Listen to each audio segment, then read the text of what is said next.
আসসালামু আলাইকুম রহমতুল্লাহ। রংপুর ছেড়ে এবার চাঁদপুরে মানে বিশ্বনবী সাল্লাহ সাল্লামকে নিয়ে কটূক্তি করায় আবার সংঘর্ষে জড়ালেন ইস্কনের সদস্যদের সাথে আপনার স্থানীয় তৌহিদি জনতা নামে উগ্রপন্থী পাবলিকগুলো। আপনারা জেনে অবাক হবেন যে সেখানে গতকালকে রাতে সেনাবাহিনী, পুলিশ, প্রশাসন তারা যে একেবারে সংঘর্ষে রূপ নিয়েছে, এক পর্যায়ে যে সেনাবাহিনী গণপিটুনি দিয়ে তারপর পরিবেশ পরিস্থিতি শান্ত করে যার বিরুদ্ধে বিশ্বনবী সাল্লাল্লাহু আলাইহি সাল্লামকে নিয়ে কটূক্তির অভিযোগ এসেছে তাকে উদ্ধার করেছে। তাদের সেখানকারও কথা একটাই যে কিছুদিন আগে আপনারা জানেন মহিবুল্লাহ নিয়াজি, মাওলানা মুফতি মহিবুল্লাহ নিয়াজি, জিনের আসর পাওয়া ব্যক্তির ঘটনাটাকে কেন্দ্র করে সারা বাংলাদেশের মাওলানারা একটা উত্তেজনাকার পরিবেশ পরিস্থিতি সৃষ্টি করেছিল যাতে করে ইস্কনকে বাংলাদেশ সরকার নিষিদ্ধ করে। কিন্তু বর্তমানে বাংলাদেশ সরকার যিনি আছেন, ভবিষ্যতে যিনি আসবেন, তাদের এই মুরুদ নেই বা এই ক্ষমতা নেই যে ইস্কনকে নিষিদ্ধ করে। যদি বলেন কেন এভাবে বললাম, কারণ ইস্কন হলো একটা আমেরিকা থেকে উৎপত্তি একটা সংগঠন। আর এই আমেরিকা থেকে যেহেতু উৎপত্তি সংগঠন, আমেরিকার বিরুদ্ধে যে বাংলাদেশের বর্তমান সরকার কথা বলবে, এটা যে কোনোভাবেই সম্ভব নয়, এটাও আপনারা জানেন। এটা দিয়ে পরিবেশ পরিস্থিতি ঘোলাটে করে উত্তেজনা করে নিজেদের কিছু মাইরধর খাওয়া ছাড়া এখান থেকে যে খুব বেশি প্রফিট বা লাভ বা করতে পারবে না তৌহিদি জনতা, সেটা তাদের হয়তো বা বোধগম্য নয়। আপনারা দেখেছেন এর আগে এই যে মাওলানা মুফতি মাওলানা মহিবুল্লাহ নিয়াজি, ইনি কী কাহিনিটা না করলেন। যখন প্রথম দিকে যখন এইভাবে হইল, কাহিনী করে এসে বক্তব্য দিলেন, যখন পুলিশ প্রশাসন তদন্ত করে ইস্কনকে ফাঁসানোর জন্য এইসব কাহিনী করলো, যখন পুলিশ প্রশাসন তদন্ত করে আপনার সব কিছু বের করলো, তখন মাল এসে আবার অন্য বক্তব্য দিল। এরপরে এমন একটা ভান বা পাঠ নিল যাতে করে বুঝাইলো যে এর জিনের আসর আছে, এই নিজের থেকেই অনেক কিছু করে, এ জিন ভূতের আসরের কারণে এরকম করে। এবং এর মাঝখানে আবার একটা বিক্রমপুরী বুক বিপ্লবী তিনি দেশে একটা অস্থিতিশীল পরিবেশ পরিস্থিতি তৈরি করে একটা দাঙ্গা বাঁধানোর জন্য আপ্রাণ চেষ্টা করে যাচ্ছেন। বিভিন্ন জায়গায় বক্তব্য দিচ্ছেন যে এদেরকে হটায়ে ফেলবে, এদেরকে নিশ্চিহ্ন করে ফেলবে, এদের অস্তিত্ব, তারা প্রয়োজন হলে পুরুষ হতে হবে, মা যায় যাক, বাপ যায় যাক, বোন যায় যাক, স্ত্রী যায় যাক, সন্তানদের জীবন দিতে দিক।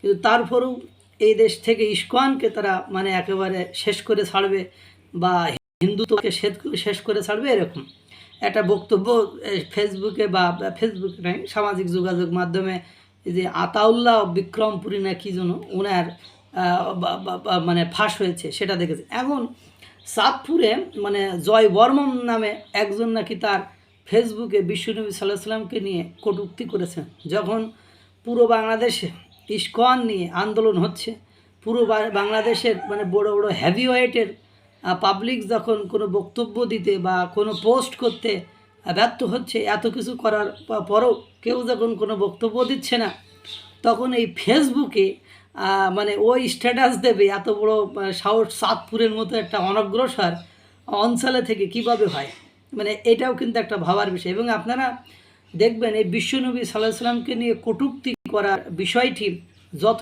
স্থানে প্রকাশিত হয়, সব দেখবেন ফেসবুকে পোস্ট। আর ফেসবুক এমন একটা মাধ্যম যেটাকে সহজেই হ্যাক করা যায়, যেটাকে সহজেই ব্যবহার করা যায়, যেটা সহজেই মানুষ কী করতে পারে, ঝুটঝামেলা করতে পারে ফেসবুকে। এবং আর একটা বিষয় দেখবেন যে আজ পর্যন্ত 5ই আগস্টের পরে যত স্থানে এই ঘটনা ঘটেছে, আপনার কোনো টিভি মিডিয়া, কোনো গণমাধ্যম, কোনো ইউটিউব চ্যানেল যে কী লিখেছে, কী লিখে কটূক্তি করেছে, এইটা কিন্তু আপনারা কেউ শোনেন নাই। এখন তাদের কালকের যে দাবি কয় কি, এই যে অনিক আর জয় বর্মন, এই যে আপনার চাঁদপুরের যে দুইজন ব্যক্তি, এদের বিরুদ্ধে সরকার কোনো ব্যবস্থা নিচ্ছে না, প্রশাসন ব্যবস্থা নিচ্ছে না। এবং ব্যবস্থা নিচ্ছে না, তাহলে অবশ্যই প্রশাসন সেগুলো ঘেটে ঘুটে দেখেছে যে এটা আসলে সত্য নয়। যদি সত্য হতো তো প্রশাসনের ব্যবস্থা নিতে আপত্তি কোথায়? প্রশাসন সব সেক্টরে ব্যবস্থা নিচ্ছে, তো এটাই ব্যবস্থা নিচ্ছে না কেন? এবং তারা বলছে যে এরা ইসকনের সদস্য, এদের ইসকন বাংলাদেশ থেকে নিষিদ্ধ করতে হবে, এটা সন্ত্রাসী সংগঠন, জঙ্গি।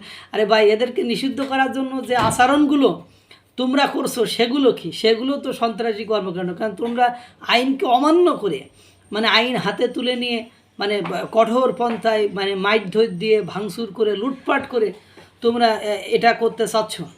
এটা এটা কি? এটা কি সন্ত্রাসী কর্মকাণ্ড নয়? এটা কি জঙ্গিপনা নয়?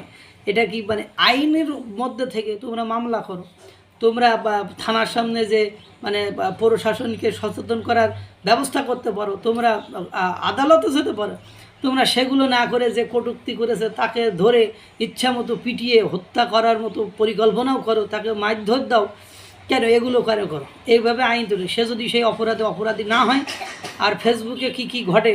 ফেসবুকে মানে যদুমধু যখন এই গণঅভ্যুত্থানের মানে নেতাকর্মীরা কোনো কিছু করে তখন সেটা এআই দিয়ে তৈরি হয়। আর যখন ওই গণঅভ্যুত্থানের বিপক্ষ শক্তি বা অন্য কেউ কোনো কিছু করে তখন সেটা এআই দিয়ে তৈরি হয় না। এই যে মানে কার্যক্রম করে, এই যে অমুককে নিষিদ্ধ করো এই করতে করতে পরিবেশ পরিস্থিতি বাংলাদেশকে তোমরা এমন একটা ঘোলাটে জঘন্য জায়গায় নিয়ে যাচ্ছ যে দেশের এমনিতে অর্থনৈতিক সংকটাপন্ন পরিবেশ পরিস্থিতি, অর্থনীতি ব্যাপক খারাপ। সেই অর্থনীতি কালকে মিটিংয়ে বিকেএমই এদের যে মিটিং হয়েছে সেই সবাই যা প্রকাশিত হয়েছে সেটা দেখলে এমনি মাথা ঘুরে যাবে। কারণ বাংলাদেশের অর্থনৈতিক সংকট চরম খারাপ। জাতিসংঘের কয়েকটি প্রতিষ্ঠান রিপোর্ট দিয়েছে আগামী ডিসেম্বরে, মানে এই যে নভেম্বরের পর যে ডিসেম্বর আসতেছে, 1,60,00,000 মানুষ খাদ্য নিরাপত্তা ঝুঁকিতে ভুগবে, মানে 30 লক্ষ না 16 লক্ষ শিশু অপুষ্টিতে ভুগবে এবং অর্থনৈতিক সেক্টরগুলো একের পর এক কোলাপস হয়ে যাচ্ছে, ভেঙে পড়তেছে, নষ্ট হয়ে যাচ্ছে। এগুলো না নিয়ে তুমি না বা যারা এইসব নিয়ে মাতামাতি করতেছে তারা আসলে চাইটা কি এটা আমি তো এখন বুঝতেছি। সেটা উগ্রপন্থা, এগুলো যে দেশের জন্য ক্ষতিকর সেটা আমরা পাকিস্তানকে দিয়ে দেখছি, তো সেটা আমরা সুদানকে দিয়ে দেখছি যে এদের এখন অবস্থা কী। এরা এখন পাকিস্তানের জনগণ মানে যারা সাধারণ জনগণ তারা এক কাপ চা পর্যন্ত খাওয়ার যোগ্যতাও তারা হারিয়ে ফেলেছে। যাদের দেশের দ্রব্যমূল্য, মুদ্রাস্ফীতি, ঋণের বোঝা সব কিছু এত পরিমাণ বেড়ে গিয়েছে যে সে কথা বলার অপেক্ষা রাখে না। সুতরাং হাস্যকর জায়গায় নিয়ে সুন্দর একটা বাংলাদেশকে একটা অস্থিতিশীল পরিবেশ পরিস্থিতির মধ্য দিয়ে আমরা যে একটা কঠিন সংকটের ভেতরে নিয়ে যেতে চাচ্ছি সেটা অনেকটাই আমি উপলব্ধি করতে পারছি। এইভাবে করে যে মানে এলিগেশন নিয়ে ক্ষমতার জোরে মানে দাপট দেখিয়ে, জনগণের দাপট দেখিয়ে পরিবেশকে অস্থিতিশীল একজনের বিরুদ্ধে অভিযোগ।